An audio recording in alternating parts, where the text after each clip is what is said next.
Olá, amada igreja, bom dia. Estamos começando mais uma escola bíblica dominical. E para darmos início à nossa EBD de hoje, eu convido a irmã Leilane para fazer a leitura bíblica que está em Apocalipse, capítulo 10, versículo 8, e logo em seguida nos levar a Deus em oração, agradecendo pelo dia de hoje e pela nossa escola bíblica dominical. Por favor, irmã Leilane. Meus irmãos, bom dia. Nós iremos ler o capítulo 10, versículo 8 de Apocalipse, que diz: A voz que eu vi, vindo do céu, estava de novo falando comigo e dizendo: Vai e toma o livro que se acha aberto na mão do anjo em pé, sobre o mar e sobre a terra.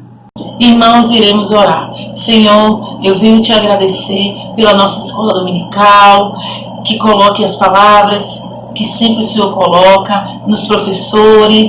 Nos ajude esse final de semana nas eleições, Senhor. Coloca pessoas representantes para o nosso Brasil, que seja com mudanças. Cuide também das pessoas acamadas, as pessoas que encontram nos hospitais, dando saúde, Senhor, e revigorando. Amém. Muito obrigado, Leilane. Meus irmãos, apenas fazendo uma breve reintrodução do estudo.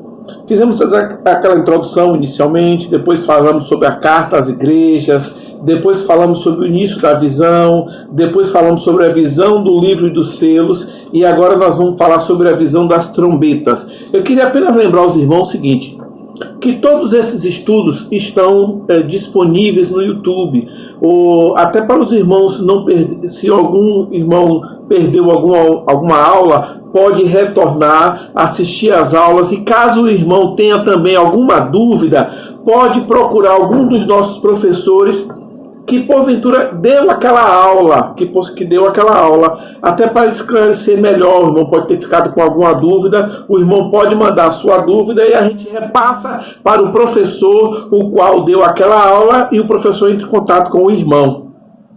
E hoje nós vamos falar sobre a visão das trombetas. E para começar, o significado das trombetas, eu convido o professor Raimundo para nos falar um pouco sobre isso. Graça e paz a todos. Vamos fazer a abordagem das 7 trombetas. Então eu convido a abrir Apocalipse 8 e vamos ver aqui. Versículo 1 e depois pulamos para o versículo 7. Vamos lá. Apocalipse 8, 1.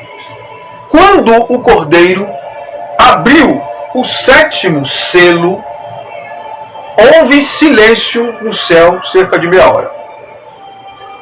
Bom, não vamos comentar aqui essa questão do silêncio, que há várias interpretações, eu tenho a minha também, mas enfatizamos apenas a abertura do 7º selo. 7º selo aberto, então há perplexidade nos céus. E aí, vamos ao versículo 7. Há uma coisa que acontece aqui. O primeiro anjo, então, é ordenado, após a abertura dos selos, há uma cerimônia. Tá? Então, este anjo, os 7 anjos, se perfilam, tá? E se preparam para tocar, cada um a sua trombeta. O primeiro a primeira, o segundo a segunda, e assim sucessivamente. Então, o primeiro anjo tocou a sua trombeta, versículo 7, e houve saraiva e fogo, com mistura de sangue, e foram atirados sobre a terra. Então foi queimada a terça parte da terra e das árvores, e toda a erva verde. Então, este anjo, ao tocar a sua trombeta, o primeiro, houve como que uma saraivada de sangue, algo que João descreve como sangue, mas certamente não foi sangue. Alguma coisa que provocou um incêndio, algo incandescente, foi lançado na terra. Isso é produto de uma ação de corpos celestes? Pode ser.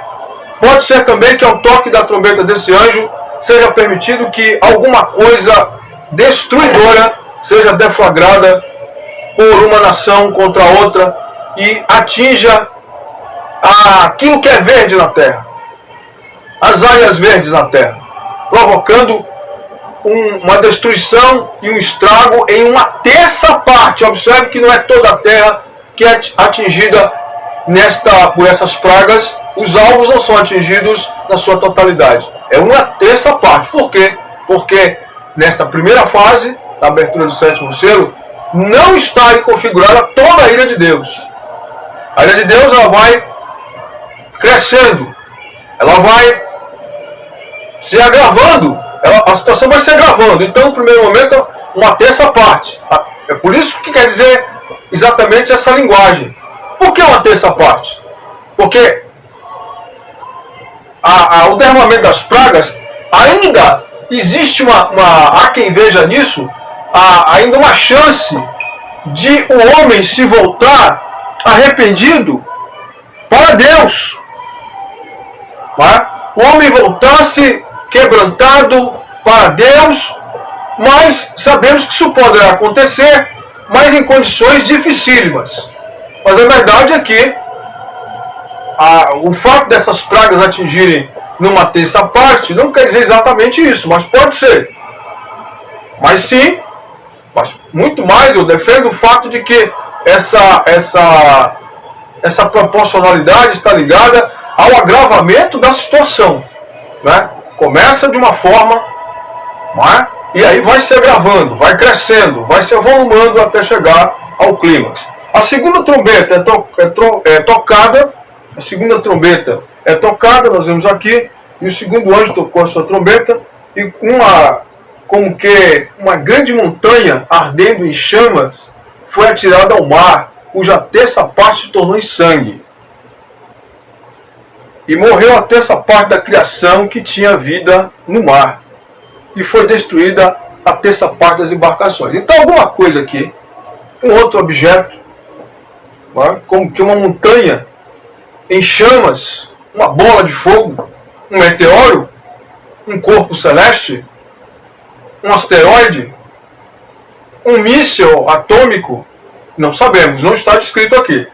Ele viu algo como uma montanha, algo volumoso, algo grande, um corpo robusto, enorme, ser lançado sobre o mar. E é danificado toda a vida marinha e todas as embarcações são destruídas. Ou seja, retificando, é destruída uma terça parte da vida marinha, uma terça parte, não toda, uma terça, e também é destruída uma terça parte das embarcações, dos navios, das naus, dos iates, como queira. E morreu uma terça parte da criação que tinha vida marinha existente no mar. A terceira trombeta. O terceiro anjo tocou a sua trombeta e caiu do céu sobre a terra parte dos rios. Retificando. O terceiro anjo tocou a sua trombeta e caiu do céu sobre a terça parte dos rios e sobre as fontes das águas uma grande estrela ardendo como tocha. O nome da estrela é absinto. E a terça parte das águas se tornou em absinto. E muitos homens morreram por causa dessas águas, porque se tornaram amargosas. Então, enquanto a trombeta anterior, a segunda, ao ser tocada, deflagra o disparo de alguma coisa que vai atingir a vida dos oceanos, dos mares, águas salgadas, vai em uma terça parte. A terceira trombeta, ao ser deflagrado o seu toque pelo terceiro anjo, o alvo será a água doce do planeta. Uma terça parte das águas potáveis do planeta, dos rios, das fontes das águas, será atingida.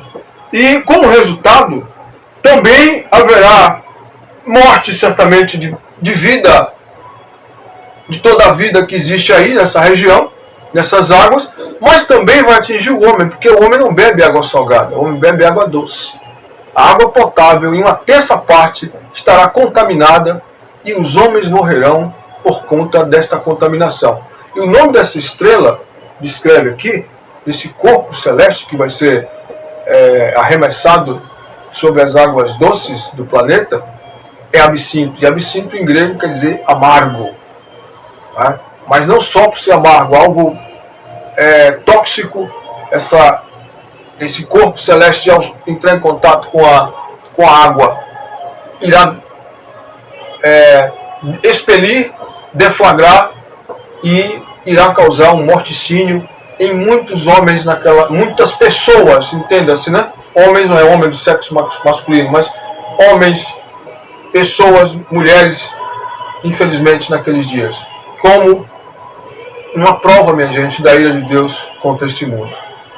Então, nós poderíamos dizer que o que nós estamos vivendo hoje, na linguagem popular, é fichinha, é café pequeno, mas é uma advertência ao mundo e a nós, igreja, do que está por vir.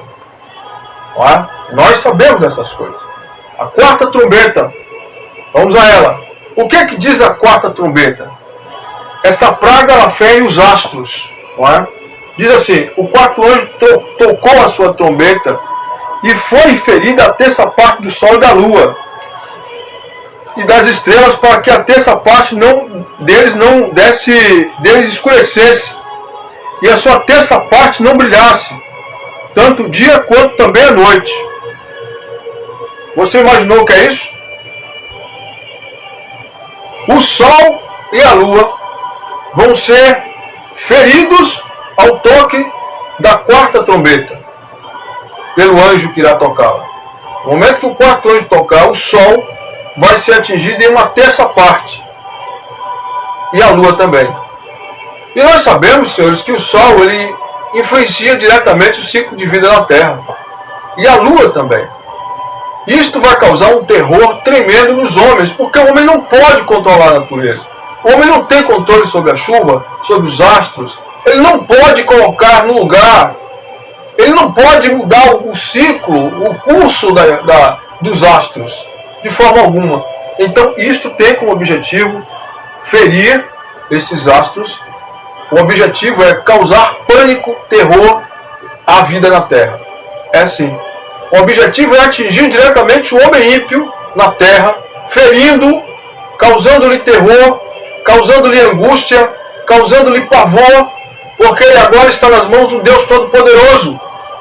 Ele rejeitou a oferta de perdão, ele rejeitou a oferta de misericórdia, ele zombou do Evangelho, ele preferiu a prostituição, ele preferiu o desregramento, a devassidão, a depravação, a dissipação da matéria.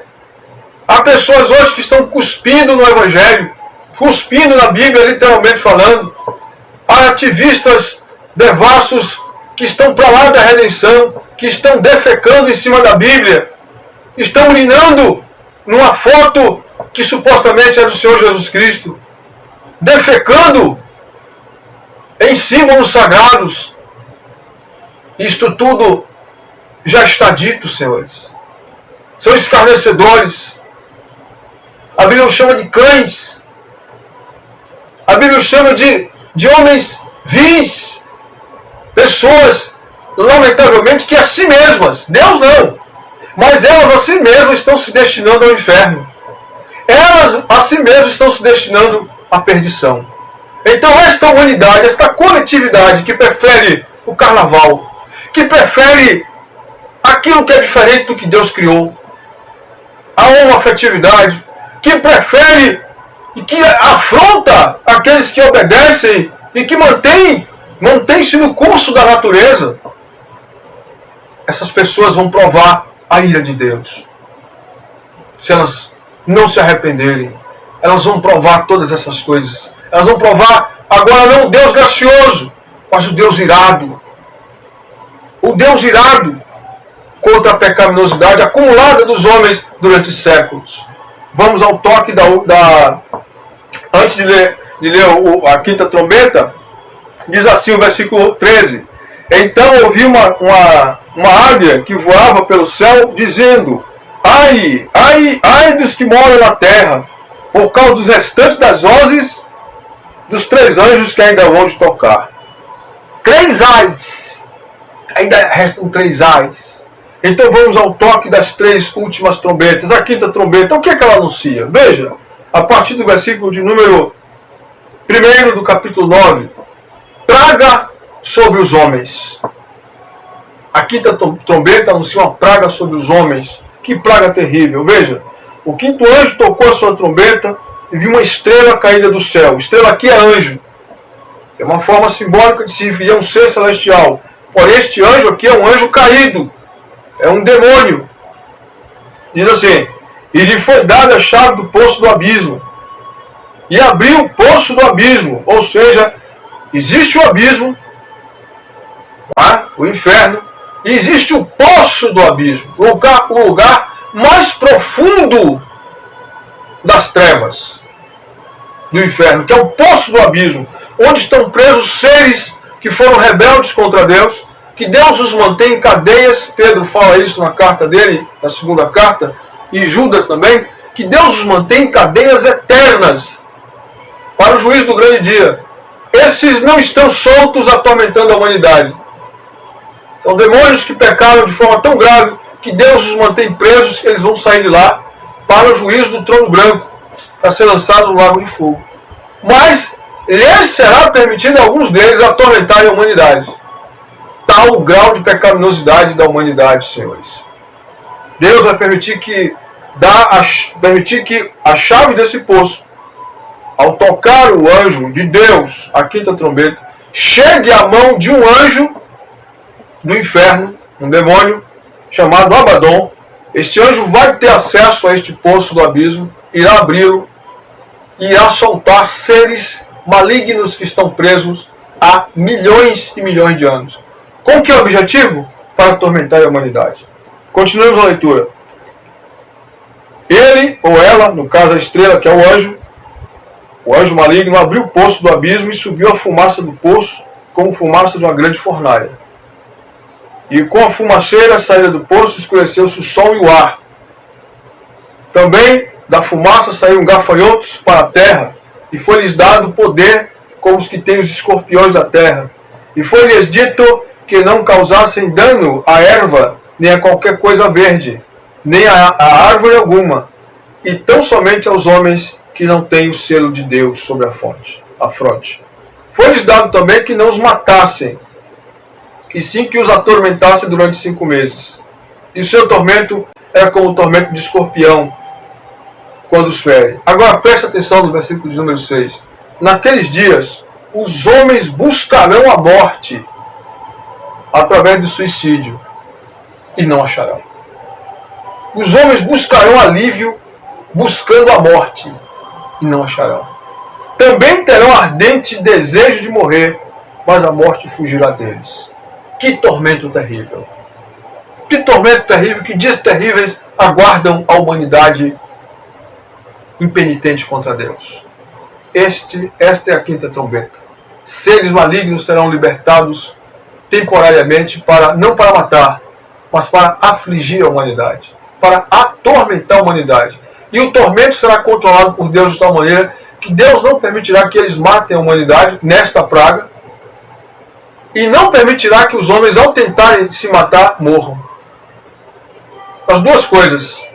Os homens não poderão se matar buscando alívio, buscando supostamente alívio, porque é o que acontece hoje.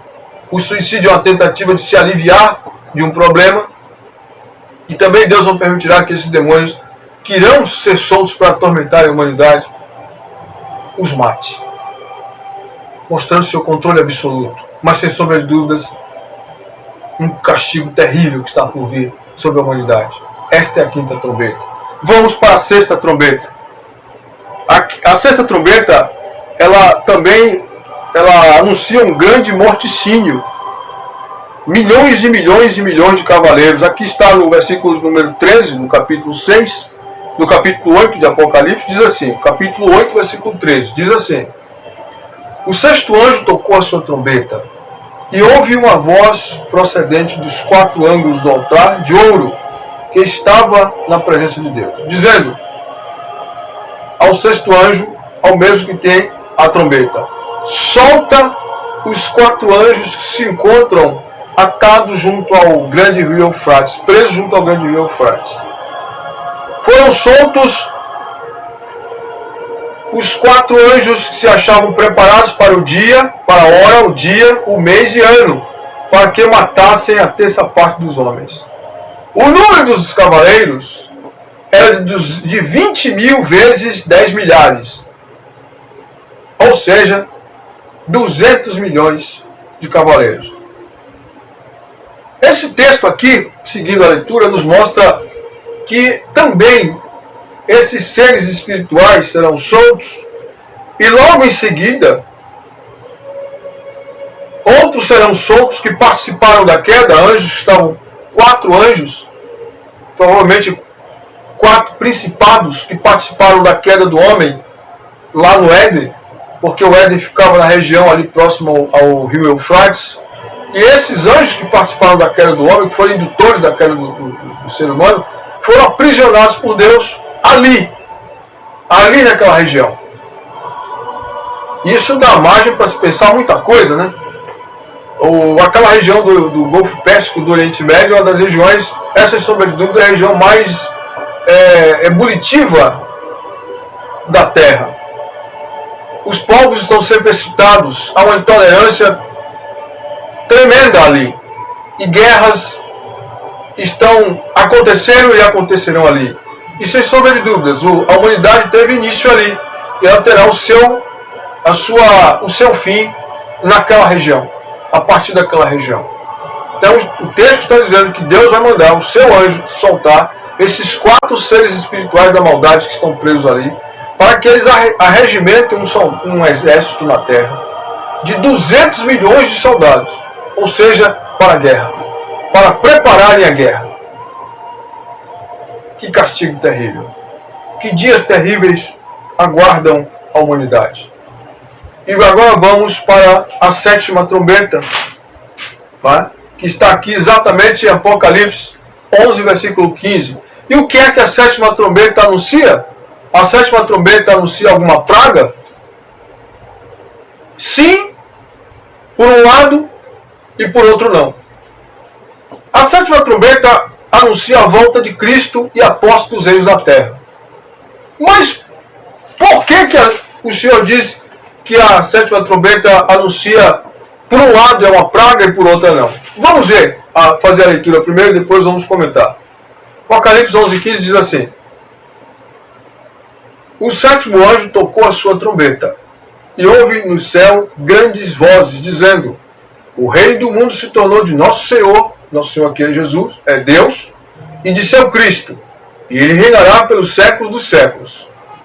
Então o que acontece a partir daí? E os 24 anciãos que se encontram sentados no trono, diante do trono de Deus, prostraram-se sobre o seu rosto e adoraram a Deus, dizendo: graças te damos, Senhor Deus Todo-Poderoso, que eras, porque assumiste o teu grande poder e passastes a reinar. Na verdade, as nações se enfureceram. Chegou, porém, a tua ira, e o tempo determinado para serem julgados os mortos, para se dar o galardão aos teus servos, os profetas, aos santos e aos que temem o teu nome, tanto a pequenos como a grandes, e para destruíres os que destroem a terra. Então vamos lá. A 7ª trombeta, ela anuncia a iminente volta do Senhor Jesus Cristo. Ou seja, nesta volta acontece o arrebatamento da igreja, e nesta volta acontece a consumação de todas as coisas. A igreja já arrebatada, a igreja sendo galardoada nos céus. Essa trombeta, ao ser tocada, anuncia que agora os reis do mundo passaram a ser do Senhor, porque todo poder e todo inimigo foi colocado definitivamente abaixo dos pés do Senhor Jesus Cristo. É o que está no Salmo 110. Disse o Senhor, meu Senhor, assenta-te à minha direita, até que eu ponha os teus inimigos debaixo dos seus pés. E por que isto é uma praga? Para nós não será uma praga, para nós será a consumação de todas as promessas de Deus para os seus filhos, para a sua igreja. É o tempo, haverá grande regozijo nos céus, grande musicalidade nos céus, haverá concertos nos céus, a igreja louvando, adorando a Deus, dando graças, porque o Senhor não só a retirou do mundo, mas também está julgando agora, dando o pago àqueles que durante séculos e milênios perseguiram a igreja. O dia da vingança finalmente chegou, para aqueles que não se arrependeram. E aí chegará também aquele dia como praga para aqueles justamente que rejeitaram o Evangelho. agora eles não terão que lidar com as pragas que o Senhor vai enviar, mas eles terão que lidar com o próprio Senhor que está enviando as pragas, que é muito pior. Porque enquanto Deus está enviando as pragas, enquanto o Senhor Jesus estiver enviando as pragas, as pessoas estarão lidando com as consequências dessas pragas. Mas à volta de Cristo, eles não terão que lidar com as pragas, eles terão que lidar face a face com o próprio Senhor. E isto será, entre aspas, uma autêntica praga, porque o homem sabe que não mais terá a face do Cordeiro, a face do Salvador, como amigo, mas terá como inimigo. Não terá mais como advogado, mas terá como juiz. Conta-se a história de um homem que cometeu vários crimes, não é? Em uma determinada cidade, e um advogado apresentou-se para defendê-lo. O advogado era brilhante e conseguiu livrá-lo da condenação. Só que lhe deu um conselho: não prevarique mais, para que não lhe suceda coisa pior. Aquele homem, livre da condenação, saiu dali, e ao invés de seguir o conselho, ou os conselhos dados por aquele advogado, ele continuou pecando, continuou prevaricando e reincidiu no mesmo erro e pior. E então ele é levado a julgamento. Só que quando ele chega novamente ao tribunal, ele se depara com aquele advogado, não mais como advogado. Aquele advogado, no seu brilhantismo, na sua retidão, ele agora foi promovido a juiz.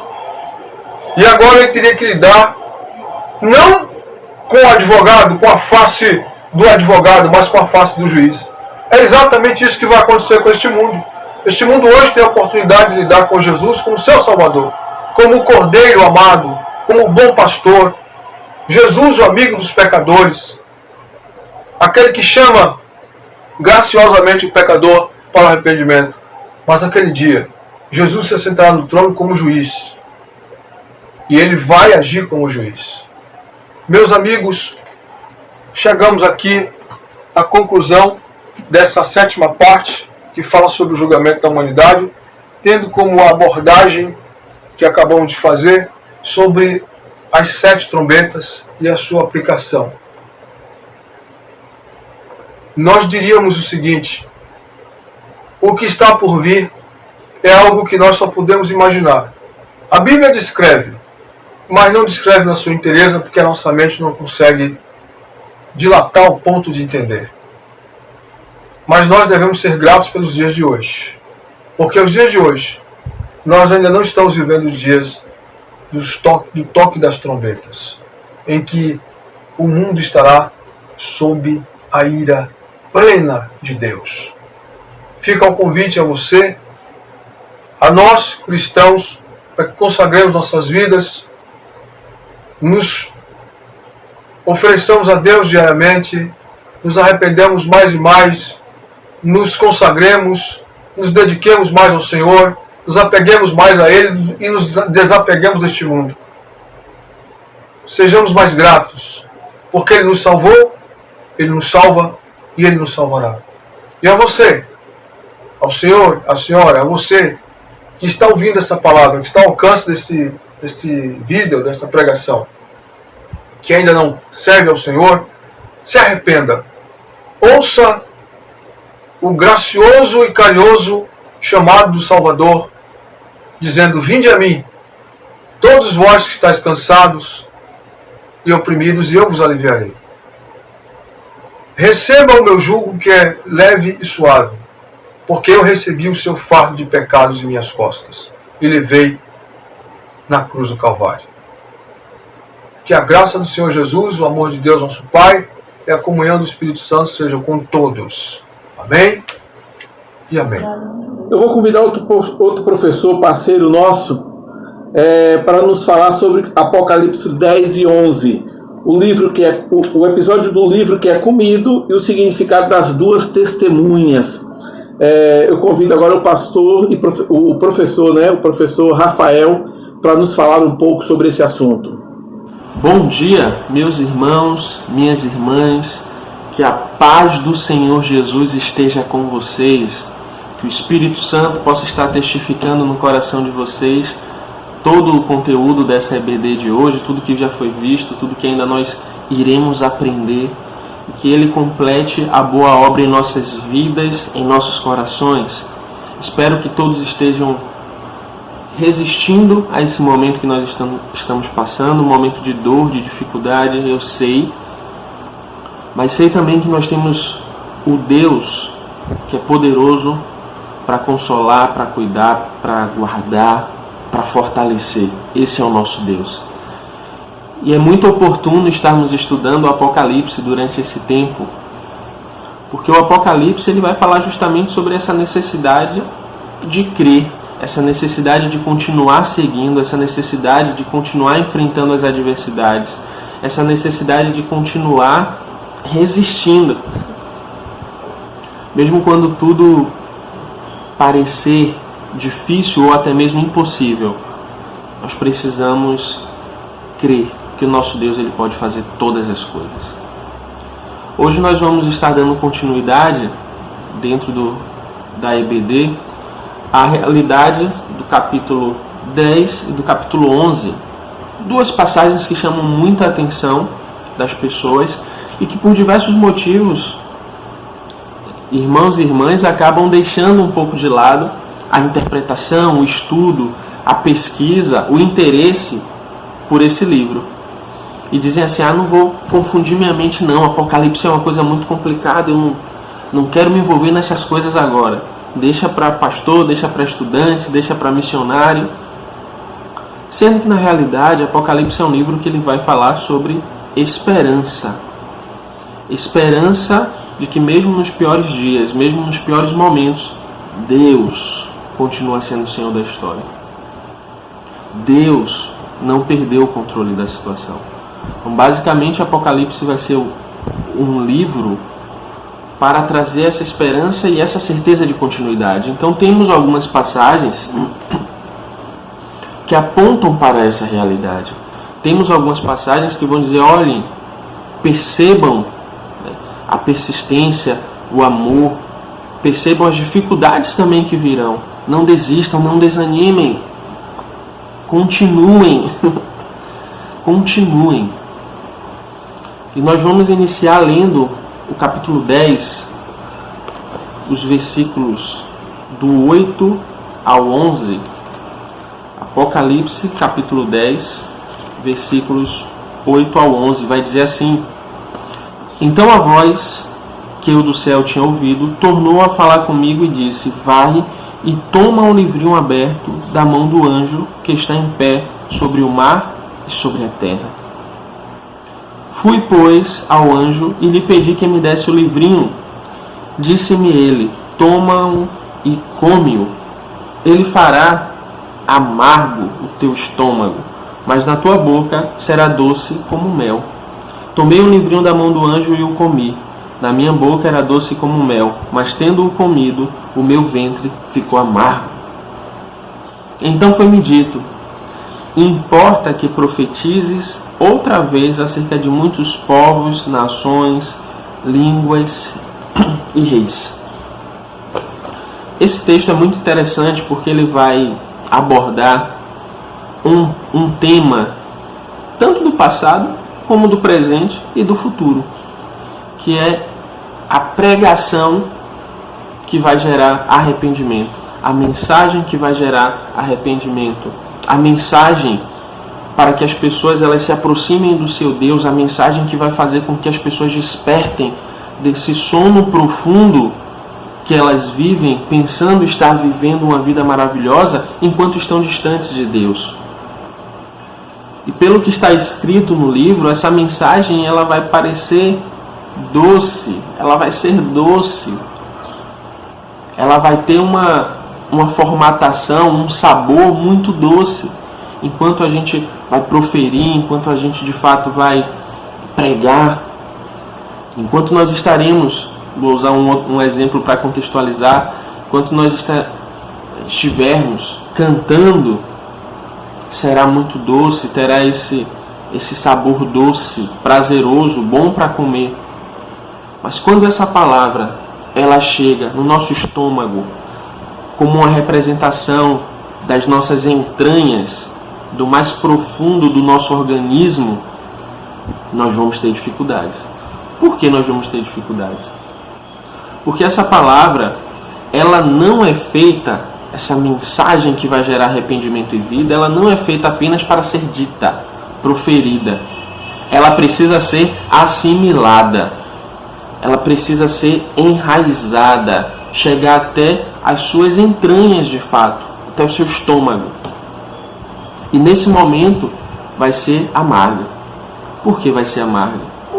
Porque vai ser difícil para que você possa ter um entendimento de que você precisa sacrificar.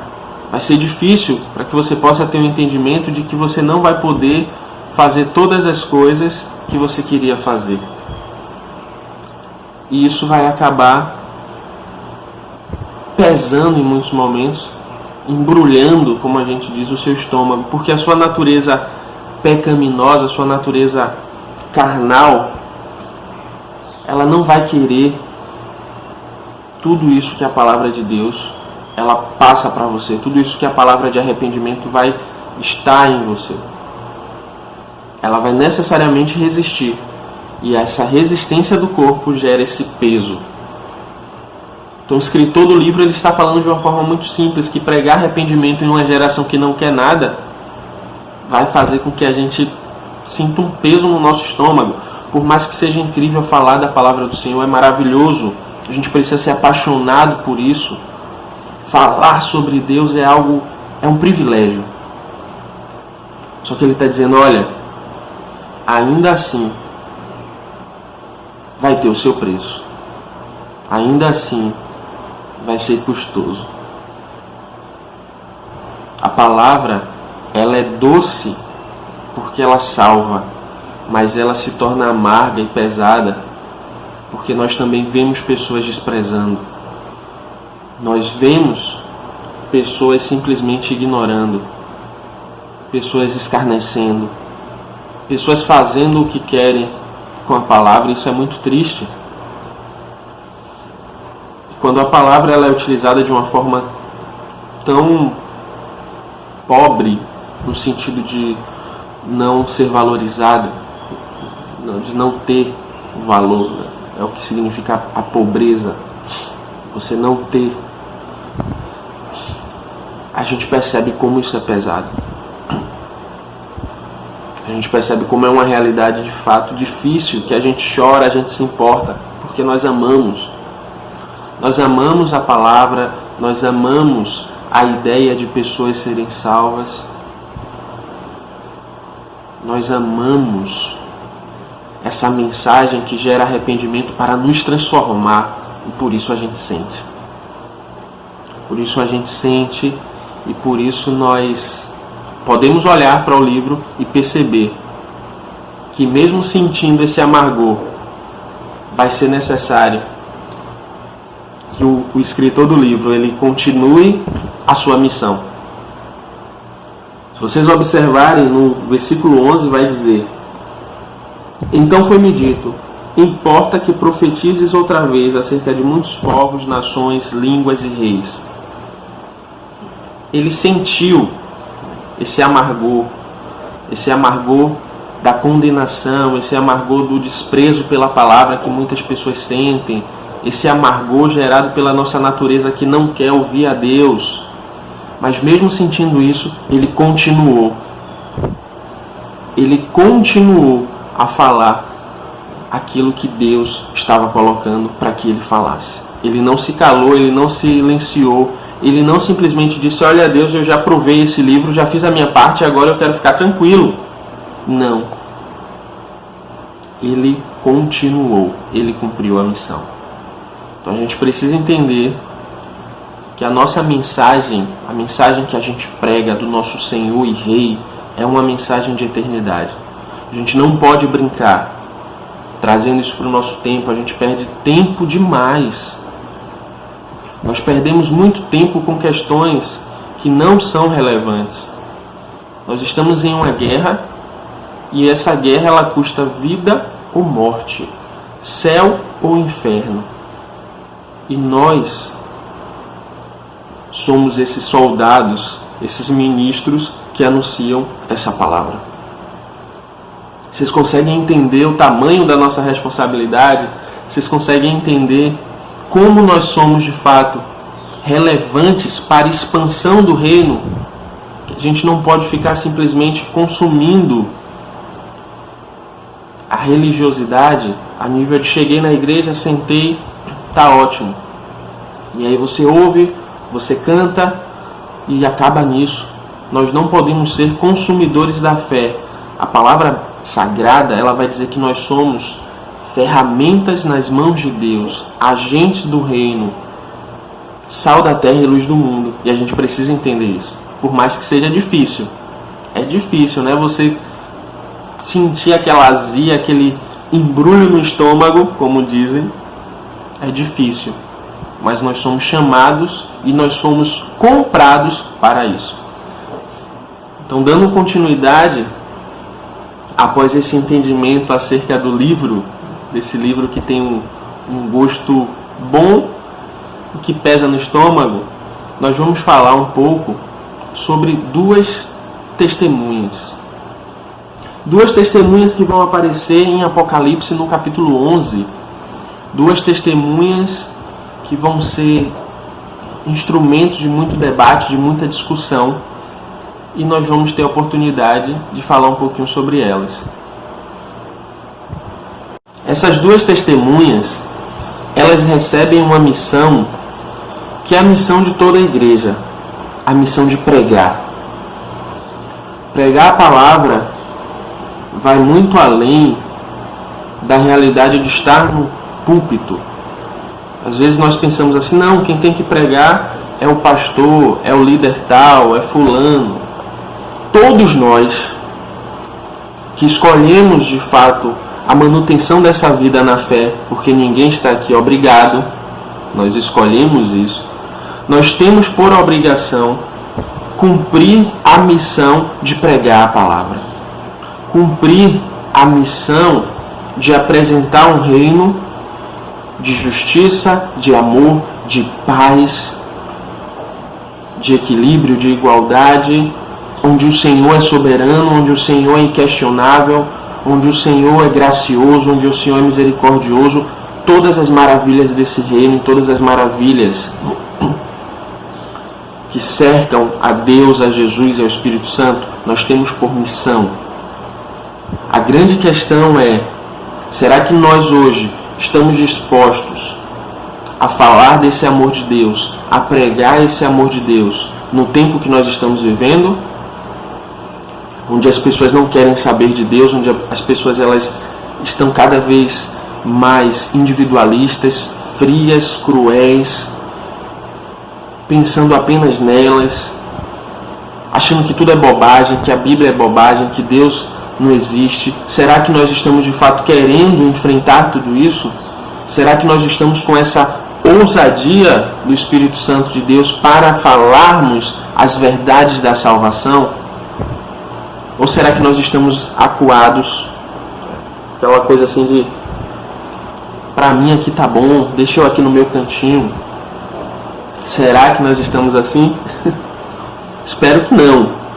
Porque não é tempo de estarmos acuados, é tempo de avançarmos na autoridade do nome de Jesus.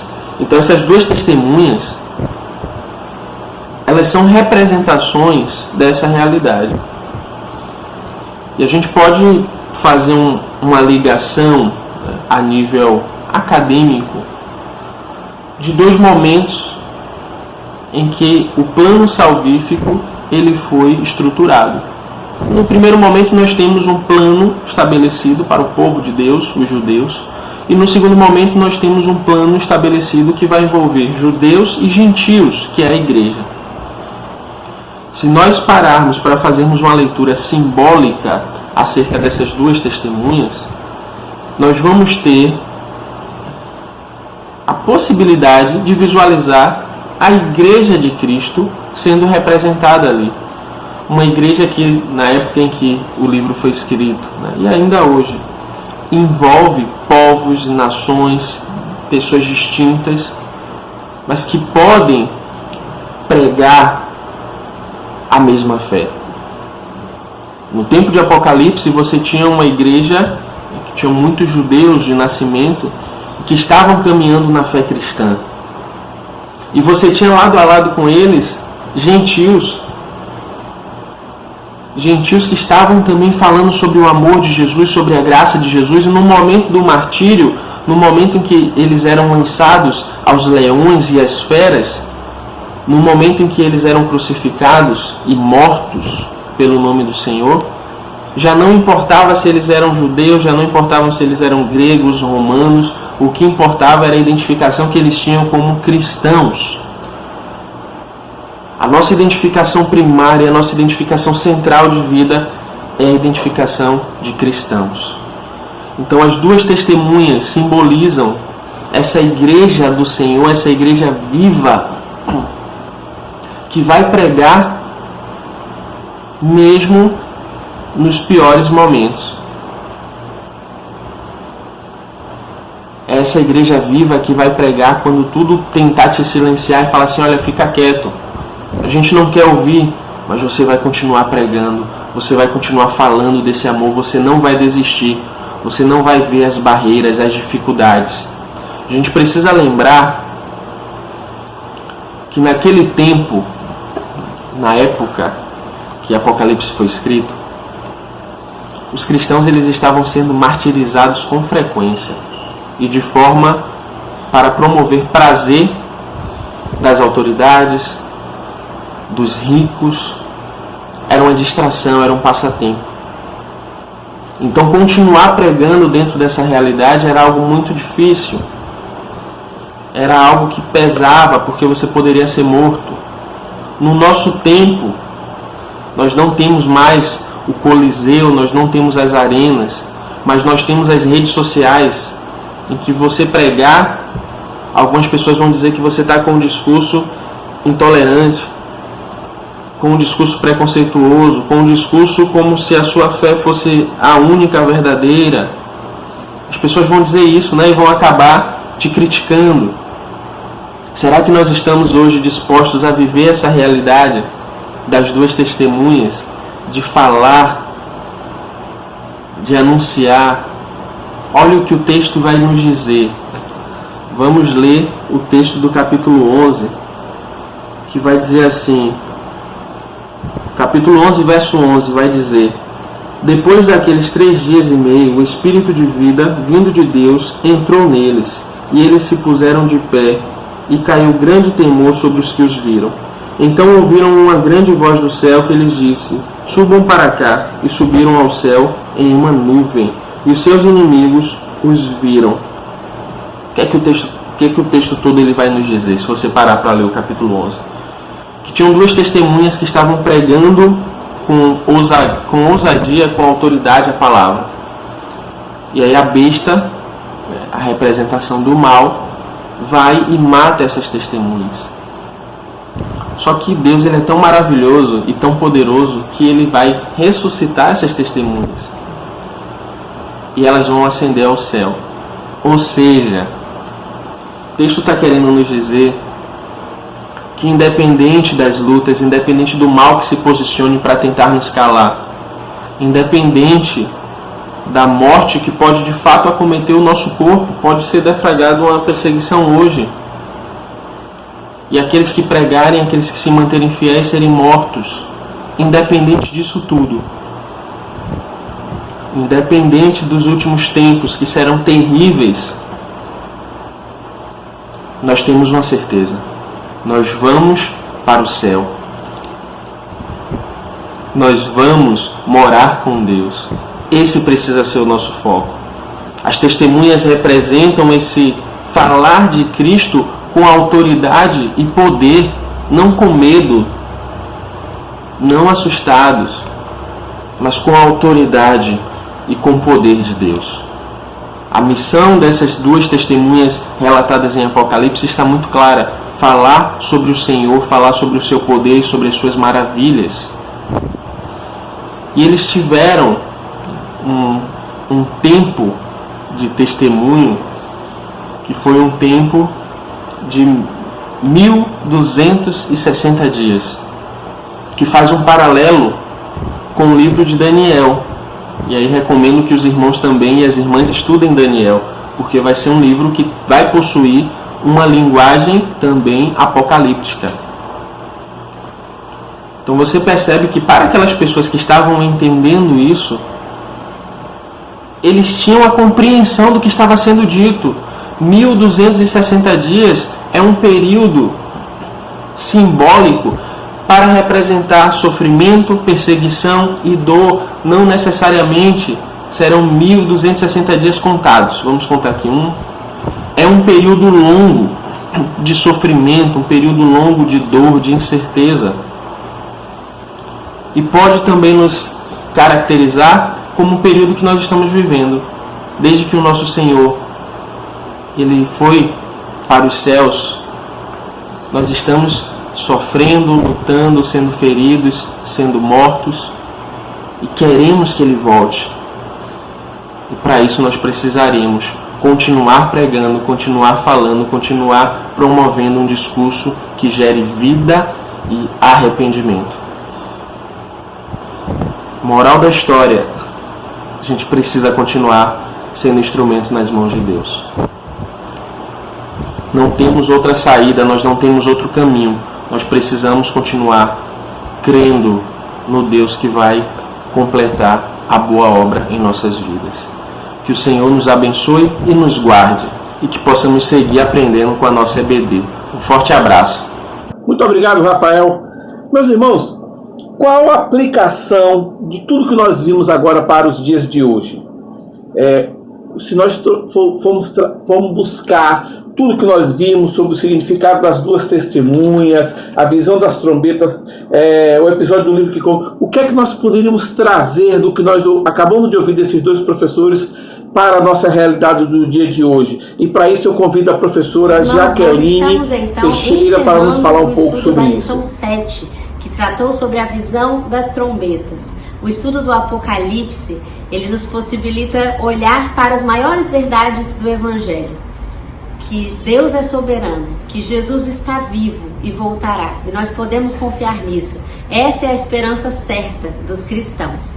O estudo de hoje trouxe algumas aplicações práticas para nós enquanto igreja contemporânea. E o primeiro deles é que viver para a carne, viver para os prazeres do mundo é uma escolha tola e fútil, porque somente em Deus nós temos a promessa da vida eterna, nós temos a vida verdadeira. Então, o que vale a pena é servir ao Senhor. Ao longo da história do cristianismo, nós encontramos diversos momentos de perseguição aos cristãos, com mais ou com menos intensidade, mas eles sempre existiram.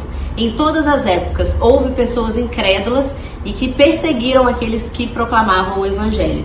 Mas a Igreja de Cristo, ela sempre prevaleceu. A Igreja de Cristo resistiu no passado e continuará resistindo às perseguições até que Jesus volte. Porque Deus é soberano e é Ele que dá força e vigor à Igreja para que ela continue viva e fazendo a obra aqui nessa terra. Todos nós, enquanto parte dessa Igreja que resiste, devemos nos empenhar para viver pelo Evangelho.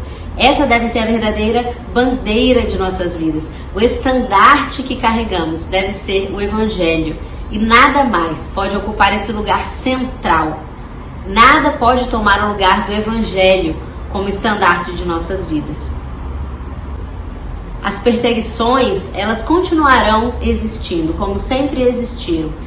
E elas são um termômetro do verdadeiro Evangelho. A Bíblia nos diz que nós devemos nos alegrar quando somos perseguidos, no sentido de entendermos que estamos, de fato, servindo ao Senhor e pregando a verdade. Mas nós temos irmãos que estão sofrendo duras perseguições em países onde não há liberdade religiosa.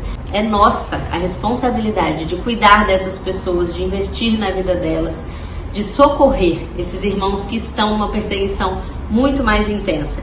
E nós por aqui, numa escala muito menor, ainda assim, temos também nossas próprias perseguições a enfrentar, seja no ambiente de trabalho, na família ou em outros contextos. Mas todos nós devemos perseverar em servir ao Senhor e em pregar o Evangelho, porque assim estaremos combatendo o bom combate. Para concluir a nossa lição, podemos entender que ao longo da história, Deus tem dado oportunidade de arrependimento à humanidade. O Senhor continua com os braços abertos para aqueles que se arrependerem e crerem em Jesus como seu Salvador. Porque ainda há tempo para a misericórdia. Nosso Deus ainda está esperando por aqueles que querem se voltar, se arrepender, abandonar seu mau caminho e buscar a Ele, receber a Jesus como Salvador. Ainda há misericórdia e nós precisamos pregar essa misericórdia para as pessoas, porque o juízo virá. Então nós estamos no tempo de trabalhar antes que chegue o juízo final. Para os crentes, a mensagem do Senhor continua sendo a mesma. Em meio às aflições, nós podemos confiar e descansar no nosso Deus, porque a vitória final já está certa. Como diz o nosso querido pastor Walter, nós já lemos a última página da Bíblia e já sabemos o que acontece, que Jesus vence. E por causa disso, a vitória é nossa também. Podemos descansar e confiar nessa verdade. A despeito de qualquer dificuldade, das aflições que enfrentemos nessa terra, nós sabemos que Jesus vive e por isso nós viveremos na eternidade também, porque o temos como nosso Salvador. Que Deus nos abençoe e nós nos encontramos nas próximas lições, continuando o estudo do Apocalipse.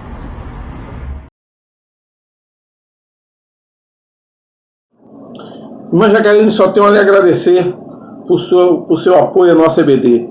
Meus irmãos, no próximo domingo nós teremos a visão da luta entre o bem e o mal. Cada vez mais, os irmãos observam que cada vez mais a gente começa a se aprofundar no livro do Apocalipse. Mais uma vez eu volto a afirmar, caso o irmão perdeu alguma outra aula, o irmão tem a oportunidade de poder assistir, porque as aulas ficam disponíveis no YouTube. O irmão pode assistir para poder não ficar sem... o irmão não vai perder nenhuma das aulas que nós fizemos até agora do livro do Apocalipse. Eu quero agradecer a participação de todos e dizer que domingo que vem tem mais. Um grande abraço.